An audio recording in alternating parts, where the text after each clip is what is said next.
SM Store, amanah dalam muamalah.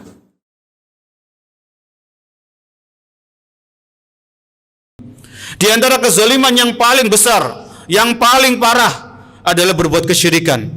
Allah Subhanahu wa taala berfirman dalam surat Luqman ayat 13, "Inna syirka la dzulmun azim."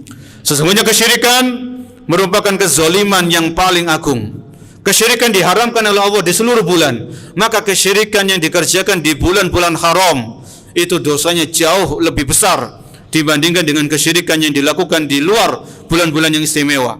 Maka kesyirikan yang harus kita jauhi. Berdoa kepada selain Allah, minta-minta kepada selain Allah harus kita jauhi.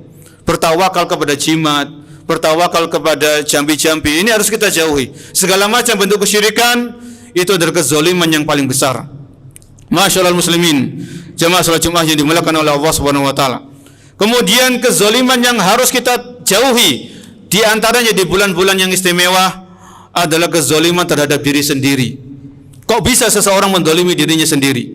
Ketika seorang muslim jatuh dalam perbuatan maksiat, jatuh dalam perbuatan dosa, maka sejatinya dia telah mendolimi dirinya sendiri. Kita ingat kisahnya Nabi Adam alaihissalam. Nabi Adam bersama istri beliau dilarang oleh Allah memakan buah dari pohon terlarang di surga. Kemudian Nabi Adam dirayu, dibujuk sama iblis dan bala tentaranya. Kemudian Nabi Adam memakan buah dari pohon terlarang. Setelah Nabi Adam memakan buah tersebut, maka Nabi Adam bertaubat kepada Allah. Beliau mengucapkan doa yang diantara doanya adalah diabadikan oleh Allah dalam Al-Quran. Rabbana dolamna anfusana wa illam taghfir lana wa tarhamna lanakunanna minal khasirin. Rabbana dolamna anfusana, wahai Allah, kami telah mendolimi diri-diri kami. Wa illam taghfir lana, kalau engkau tidak mengampuni kami.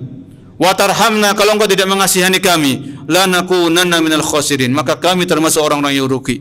Maka ini menunjukkan para jemaah bahwasanya ketika kita berbuat maksiat, ketika kita berbuat dosa, ketika kita meninggalkan perintah-perintah Allah yang wajib, ketika kita meninggalkan perintah-perintah Rasul yang wajib, ketika kita menerjang hal-hal yang diharamkan, maka pada sejatinya kita telah mendolimi diri kita masing-masing.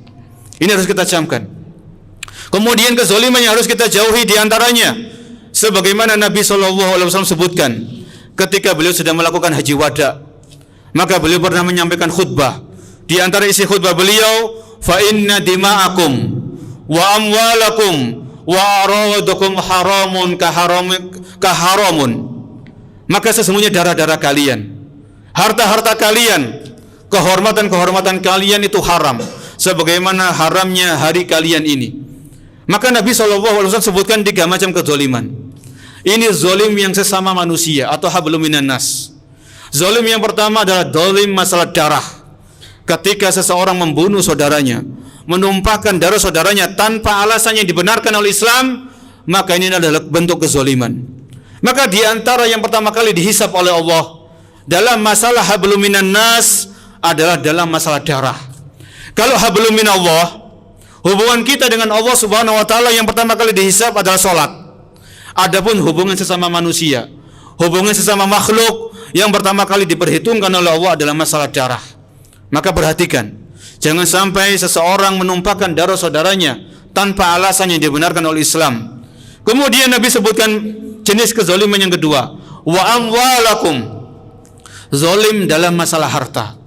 Kalau kita punya hutang, kita mampu membayar, kita mampu melunasi, kemudian kita tunda-tunda, maka ini adalah bentuk kezaliman yang harus kita waspadai. Khususnya di bulan-bulan yang mulia seperti bulan Dzulqa'dah, bulan Dzulhijjah, bulan Al-Muharram dan bulan Rajab. Kalau kita mampu melunasi, maka segera kita lunasi hutang-hutang kita.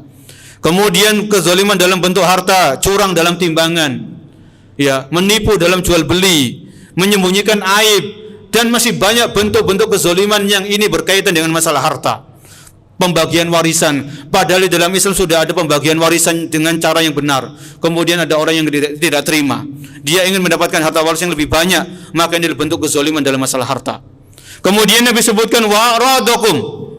Di antara bentuk kezaliman yang ketiga adalah kezaliman dalam masalah kehormatan, membuli, mencaci maki, menyebarkan aib, mengolok-ngolok, mencemooh, meremehkan, menganggap rendah orang lain, ini adalah bentuk-bentuk kezaliman yang berkaitan dengan masalah kehormatan.